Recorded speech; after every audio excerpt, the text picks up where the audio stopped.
우리의 삶 가운데 예상하지 못한 어떤 어려움이 우리가 이렇게 맞닥뜨릴 때가 있습니다. 위기의 순간이죠. 근데 그 위기의 순간 때문에 예상하고 있었으면 자연스럽게 넘어갈 수 있는데 예상하지 못한 일이었기 때문에 당황할 때가 많이 있습니다.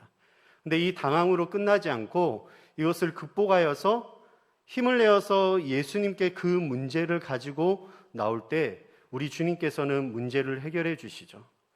이제 1장에서의 말씀은 어떻게 보면 어둠의 세력과 예수님과의 그런 관계 가운데서 그 문제를 해결하고 또 예수님께서 병을 고치시고 귀신을 쫓아내는 장면이 있었다면, 이제 2장에서도 동일하게 예수님이 사역하시는데, 특별히 2장에서는 이제 종교 지도자들, 율법학자가 될 수도 있고 바리새인들과 또 그 외 서기관들과 또 예수님하고의 그 안에서 어떤 일들이 이렇게 일어남을 우리가 보게 됩니다. 오늘 말씀에서는 이제 예수님께서 말씀을 전하시고 많은 사역을 행하시면서 예수님의 사역의 지경이 이렇게 넓어졌습니다. 그 사역이 이렇게 넓어지니까 많은 사람들이 모이게 되죠. 주된 사역이 주로 갈릴리에서 이루어졌는데, 말씀해 보니까 다시 갈릴리 북쪽에 있는 가버나움 지역으로 예수님께서 들어가십니다. 우리가 가버나움 하면 그곳에서 예수님께서 베드로의 장모를 고치신 그 장모의 집의 그 모습이 이렇게 생각납니다. 오늘도 동일하게 어떤 집인지는 모르지만 학자들이 추측한 것은 장모의 집이 아닐까. 근데 그 집에 예수님이 오셨다라는 소식이 많은 사람들에게 이미 전해졌습니다. 그러니까 많은 사람들이 이제 모여서 말씀해 보니까 그 소문으로 들려서 많은 사람이 문 앞까지도 들어설 자리가 없게 되었는데, 그러니까 꽉 이렇게 찬 거죠. 어쩌면 밖에서도 이렇게 줄지어서 서 있는 그 사람들 가운데 예수님께서는 동일하게 하나님 나라에 대해서 말씀을 가르치고 계셨습니다. 근데 오늘 말씀해 보니까 여기에 이제 한 사람이 등장하는데, 그 사람이 누구냐면 중풍병자입니다.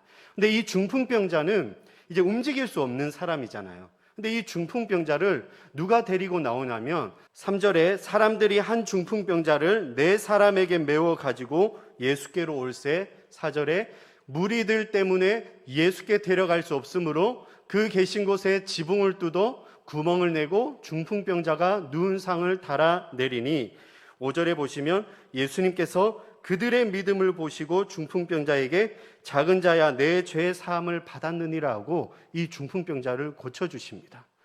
제가 오늘 이 말씀을 준비하면서 묵상하면서, 그러면 도대체 예수님께서 이 중풍병자의 믿음이 아니라 중풍병자를 메고 나오는 가장 가까운 친구들이었겠죠. 이들의 믿음을 보시고 예수님께서 이 중풍병자를 고쳐주셨습니다. 그럼 도대체 이 중풍병자를 메고 나온 이들의 믿음이 무엇인가 우리가 한번 생각해보면 너무 좋을 것 같습니다. 이 마가복음 말씀을 묵상할 때마다 그 현장으로 이렇게 들어가서, 만약에 내가 중풍병자를 메고 나오는 친구라면 나에게 어떤 믿음으로 예수님께 갈 수 있을까? 그리고 어떤 믿음으로 예수님께서 그걸 바라보시고 칭찬하시고 내 믿음 때문에 고쳤을까 생각할 수 있을 것 같습니다. 이제 혼자가 아니라 이 4명의 친구가 있으면, 우리가 보통 둘이 있으면 마음을 이렇게 합하기가 때로는 어려울 때도 있습니다. 음식을 고를 때도 그렇고 뭔가 선택할 때도. 근데 3명이면 더 어렵겠죠. 4명이면 더 어려울 수도 있는데, 이 4친구들이 같은 마음이었던 것 같아요. 그 마음은 만약에 우리가 소문으로 들었던 병자를 고치시는 예수님이 이 가버나움에 오셨는데 우리 이 친구를 데리고 예수님께로만 데리고 가면 무슨 일이 일어날 거야. 이 친구가 분명히 고침을 받을 거야. 이 마음이 4사람에게 동일하게 있었던 것이죠. 이제 제가 중풍병자를 이렇게 들고 가는 친구라고 생각하면, 야, 우리가 이제 마음을 합하여서 예수님께 이 친구를 데리고 가자. 그리고 들것에 이 중풍병자를 이렇게 들어서 같이 이제 갑니다. 이제 길을 따라서 쭉 가겠죠? 근데 갔는데 저 집에 이제 사람들이 이렇게 모여 있는 거 보면 예수님이 있는 걸 이렇게 보게 되잖아요. 근데 꽉 찬 거예요. 말씀해 보니까 무리들 때문에 예수께 데려갈 수 없으므로. 지금 이 친구도 중풍병이라는 병에 걸려서 움직일 수 없는데 예수님의 치유하심과 도움이 필요한데 그 많은 무리들 역시 동일하게 예수님의 도움이 필요한 무리들이잖아요. 이것을 보면서 어쩌면 우리가 중간에 포기하고 다시 돌아갈까? 사람이 너무 많아서 이거는 날이 새더라도 고칠 수 없을 것 같아. 어쩌면 중간에 좌절하고 그냥 포기할 수도 있을 것 같습니다. 근데 그것이 아니라 어떻게 해서든 예수님께로 우리 친구를 데리고 가자. 이 마음이 첫 번째로 가장 컸죠. 그러니까 그 협력하는 그 마음 가운데 이들의 마음 속에 이제 막 간절함이 생기기 시작합니다. 오기도 생기기 시작하고 어떻게 해서든 예수님께로 데리고 가자. 그러니까 도저히 이제 갈 수 없는데 그 자리를 이들이 뚫고 나가는데 생각이 나는 거죠. 그것이 이제 다른 말씀에 보니까 집이 있으면 그 집으로 이렇게 이스라엘의 집 구조를 보니까 지금은 아닌데 옛날 집을 이렇게 생각하면 오늘 말씀을 보면 이렇게 옥상으로 올라가는 옆에 길이 있는 것 같습니다. 그 길로 올라가서 볏집이 있고 언제든지 지붕을 뚫을 수 있는, 근데 남의 집이잖아요. 내 집이 아니라. 근데 이제 기발한 생각을 하는 것이죠. 저는 이것을 어떻게 보면 창조적인 생각이라고 말할 수가 있습니다.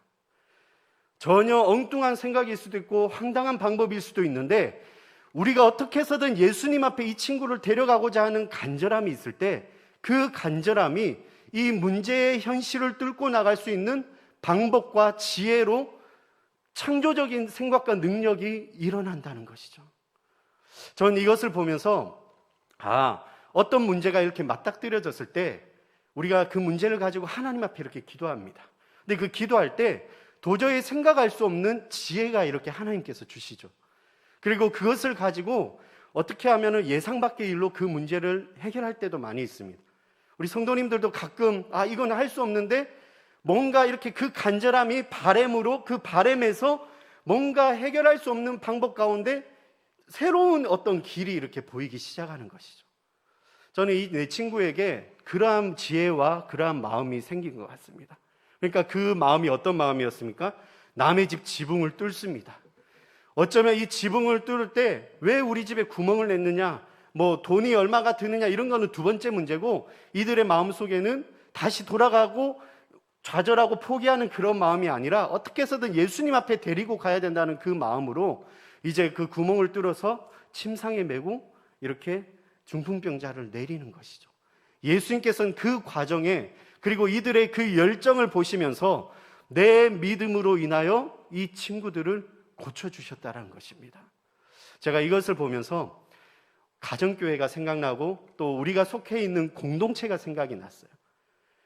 신앙생활과 믿음의 길을 가는 것은 절대 혼자 갈 수 없는 길입니다. 근데 나를 위해서 누군가가 같이 기도하는 동역자가 있을 때, 나를 위해서 함께 아파하고 함께 웃을 수 있고 울어줄 수 있는 믿음의 공동체 식구들이 있을 때 어떻게 해서든 한 지체가 어려움이 있으면 그 어려움 때문에 예수님 앞에 아뢰게 되고 중보기도죠. 그리고 그 중보기도뿐만이 아니라 좀 더 관심을 갖게 되고 전화하게 되고 신방하게 되고 하는 그 마음이 우리의 공동체 안에, 우리의 가정교회 안에, 내가 속해 있는 가족 구성원 안에 꼭 필요하다는 것이죠. 그 필요한 안에 배려심도 있어야 되고 협동심도 있어야 되고 그리고 무엇보다도 제일 중요한 것은 오늘 이 내 친구처럼 어떻게 해서든 예수님 앞에 이것을 가지고 가자. 그러면 예수님께서 어떻게 해결하시겠지. 그러한 간절함이 어쩌면 동기를 부여하는 작은 믿음이 되는 것입니다. 믿음이 어떻게 생기게 됩니까? 이들은 어쩌면 예수님의 소문을 들었을 것입니다. 우리가 로마서 10장 17절에 보면 믿음은 들음에서 나고 들음은 하나님의 말씀으로 말미암으니라. 말씀 가운데 이 예수님이라면 나의 문제를 해결해 주실 거야. 그 동기에서부터 어떻게 해서든 그 간절함으로 다가가게 되는 것이죠. 이 중풍병자를 메고 가는 이 내 친구가 그런 마음이었던 것입니다. 저는 우리 성도님들에게 동일하게 이 친구들처럼 이러한 마음을 가지시고 또 만약에 어쩌면 내가 속해 있는 곳에 중풍병자 같은 움직일 수 없는 마음이 어려운 연약한 지체가 있다면 그를 도울 수 있는 귀한 친구가 되시길 축복합니다.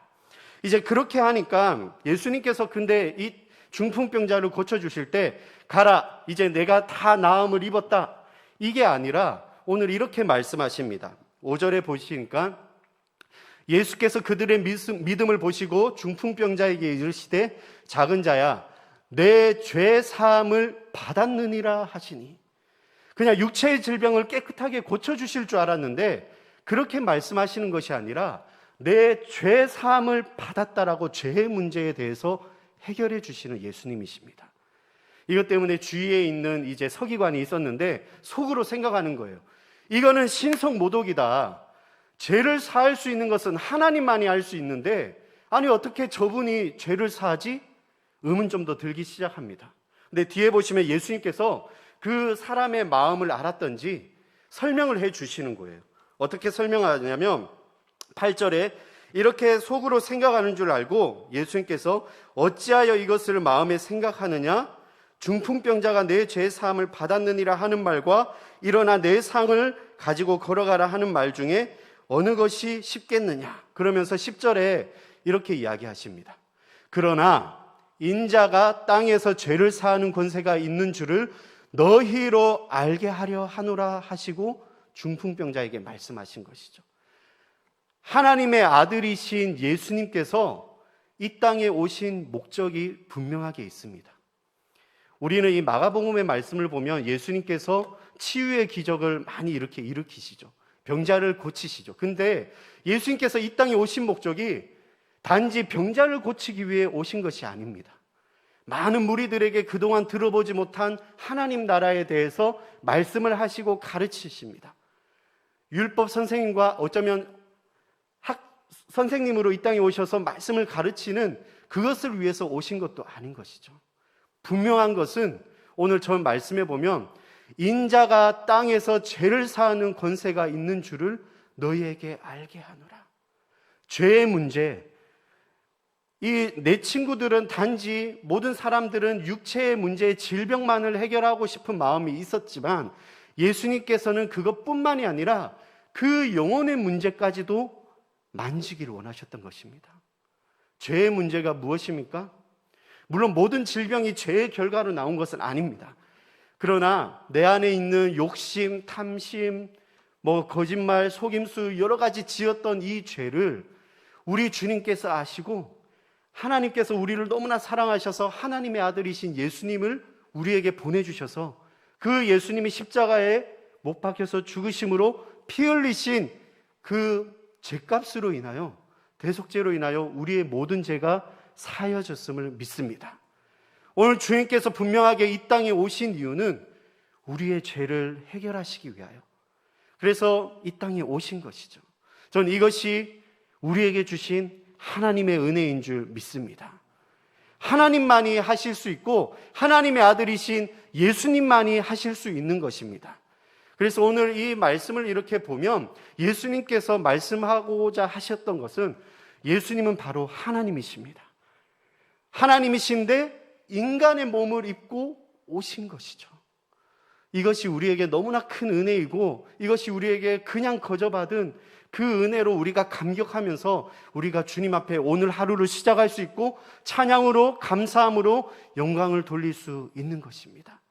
다른 어떠한 사람들도 해결할 수 없는 그 죄의 문제를 오늘 예수님께서 알려주시는 것이죠. 예수님께서 이 말씀을 하신 것은 이제 예수님께서 앞으로 십자가에 달려 죽으실 것을 미리 아셨던 것이죠. 왜냐하면 그 사역을 하셔야 되니까.